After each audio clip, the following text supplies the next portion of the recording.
اللہ پاک نے قرآن میں فرمایا ہے کہ تم مجھے ویسا ہی پاؤ گے جیسا گمان کرو گے۔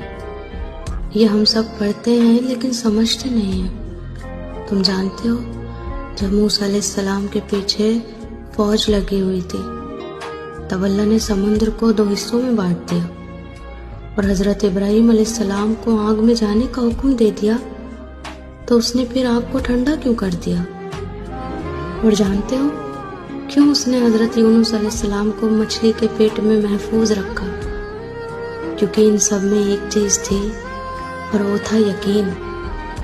ان میں سے کسی نے بھی ہمت نہیں ہاری، انہوں نے یقین رکھا کہ خدا راستہ نکالے گا، اور دیکھو خدا نے راستہ نکالا۔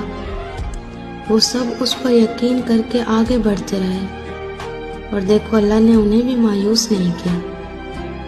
اور توکل تو یہ ہے کہ راستہ نہ ہو تم کہو اللہ راستہ نکالنے والا ہے، اور جب تم بھی اس سے اچھا گمان رکھو گے